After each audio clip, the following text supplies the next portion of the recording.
আমি কি পাম? ঘণ্টা। সকলোৱে জানে আমাৰ গাঁৱত মানে এবাৰ খুব গৰু চুৰ হ'ল দেই। মানে 2-3 দিনৰ মূৰে মূৰে গৰু চুৰ হৈয়ে থাকে। থানাত দিছে, পুলিচেও বিচাৰিব পৰা নাই। তাৰপাছত এখন গাঁৱত মিটিং পাতিলে, গাঁওৰক্ষী বাহিনী আৰু আমাৰ প্ৰশাসনে দেই মিটিং পাতি কথা পাতিলে। সিদ্ধান্ত হ'ল যে কি হ'ল, এইবাৰ গৰু চুৰ যেনেকৈ ধৰিব লাগিবই। VDP পাৰ্টি ৰাতি ডিউটি কৰিব, গাঁৱৰ ল'ৰাবিলাকে ৰাতি ডিউটি কৰিব। ডিউটি কৰিলে, কিন্তু তথাপিতো গৰু চুৰ ৰখাব পৰা নাই। আকৌ এবাৰ মিটিং পাতিলে।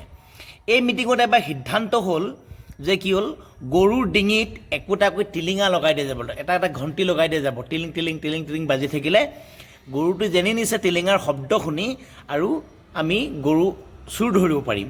সেই ভাবি গৰুবিলাকৰ সকলো গৰুতে এটা টিলিঙা লগাই দিলে। কিন্তু সেইখন মিটিঙত, সেই আলোচনাটোৰ চক্ৰটোত গৰু চোৰকেইটাও জড়িত আছিলে। মানে গৰু চোৰবিলাকো উপস্থিত আছিলে, কাৰণ VDP পাৰ্টিৰ মাজতেই গৰু চোৰকেইটাও আছিলে। তাৰপিছত তেনেকৈ প্ৰায় মানে খুব মিটিং পাতিলে। গৰু ডিঙিয়ে টিঙিয়ে সকলো ডিঙি ডিঙিয়ে টিলিঙা লগাই দিলে। গৰু চোৰ এসপ্তাহমানলৈ কমি গ'ল, কিন্তু নাই, চুৰ হোৱা নাই। তেতিয়ালৈকে চোৰকেইটাও মানে কিবা এটা বুদ্ধি পাঙি আছিলে চাগে। তাৰপিছত এসপ্তাহমান পিছত চোৰকেইটাও এটা বুদ্ধি বনালে।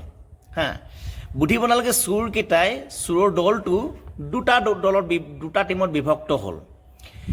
এটা টিমে প্ৰথমে গৈছে গৰুৰ টিলিঙাকেইটা মনে মনে খুলিলে, আৰু ইটো টিমে গৈ গৰুকেইটা গোহালিৰ পৰা খুলি লাহেকৈ গোহালিৰ পৰা আঁতৰাই ৰাখিলে। ইফালে গাঁৱৰ তিনিআলি গোটেই গাঁৱৰ ল'ৰাবিলাকে ৰখীয়া দি আছে গৰু চুৰ ধৰিবৰ কাৰণে। তাৰপিছত কি হ'ল, অলপ সময় পিছত টিলিঙাৰ শব্দ শুনা গ'ল। টিলিঙাৰ শব্দ শুনি টিলিং টিলিং টিলিং টিলিং পথাৰৰ ফালে দৌৰিছে। সকলোৱে টিলিঙাকেইটাৰ পিছা কৰি গৰু চুৰ সেইফালে দৌৰিছে বুলি, গৰুকেইটা নিছে বুলি গোটেই গাঁৱৰ মানুহ, আৰু লগে লগে IC ছাৰকো ফোন কৰা গ'ল যে কি হ'ল, গৰু চুৰ হৈছে, গৰু টিলিঙা বাজি বাজি পথাৰৰ ফালে গৈছে। সকলোৱে গৰু চুৰ টিলিঙাৰ শব্দ শুনি গৰু চুৰ টিলিঙাকেইটাৰ শব্দৰ পিছা কৰিব গ'ল। ইফালে খবৰ দিয়া গ'ল গাঁৱৰ তিনিআলি ডিউটি কৰি থকা ল'ৰাখিনিকো, পটাপট তহঁতে পথাৰৰ ফালে গৰু চুৰ দৌৰ মাৰিছে, গৰু টিলিঙা বাজি বাজি গৈছে।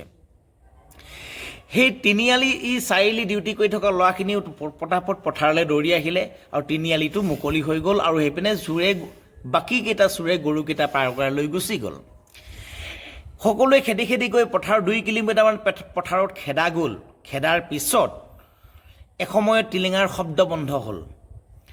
তাৰপিছত তাতেই সেই টিলিঙা লৈ যোৱা গৰু চোৰ কেইটাও আহি মানুহখিনিৰ লগত উপস্থিত হ'ল। ইফালে সিফালে চালে একো দেখা নাপায়।